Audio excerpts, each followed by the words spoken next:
I'm a sleep neuroscientist, which means that I study neuroscience, neuropsychology, but always with this focus on sleep. What does sleep do for our cognitive performance, our mental health?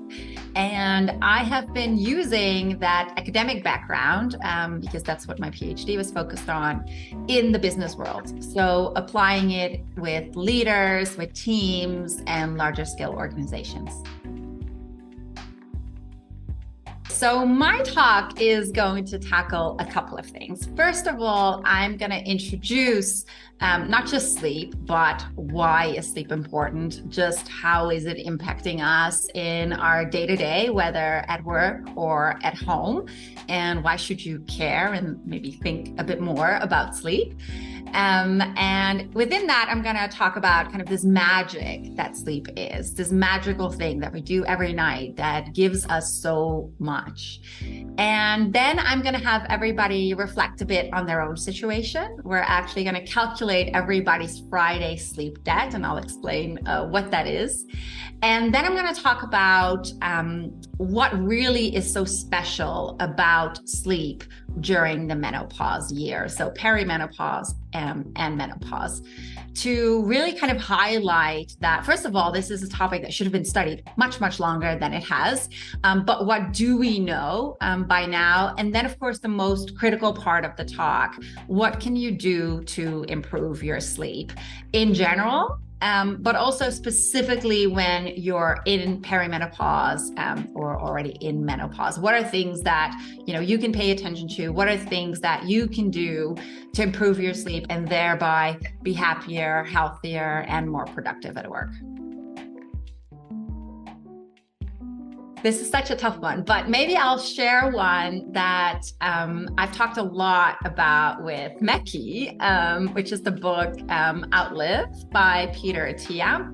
And it's really about, health and longevity in general. I wish it was focused a bit more on women. It's also written by men, unfortunately. But I think it is a good starting point for people to think a little bit differently about their health. And I think for me, the main takeaway is that just like you think, hopefully, about your pension and needing to invest now to enjoy this, once we've quit work and enjoy older age. It's the same thing with our health. We actually need to be investing now to be enjoying that older age. And I don't know about you, but I know a lot of people who worked really, really hard and then, finally got to their retirement age and realized that they are actually not as healthy as they thought they would be, and they can't quite enjoy it as much as they could or as much as they imagined.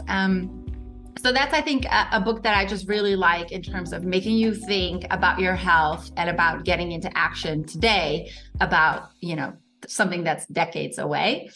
And it also ties into sleep because how you sleep in your middle-aged years actually has a really big impact on your health in older age. I am really looking forward actually to this event. The topic of menopause is this thing that I think very many women think that it's something that's going to hit them at a much older age than it does actually hit them. And for me, it was such a surprise that when I turned about 38, I'm 40 now, it was already starting to impact me. And it's actually starting to impact me in my favorite aspect of life, which is sleep. And I know so much about it, yet this particular aspect of sleep has just been so understudied. And I just can't wait to talk more about this because I think every woman needs to know so much more about menopause and specifically about sleep during these years.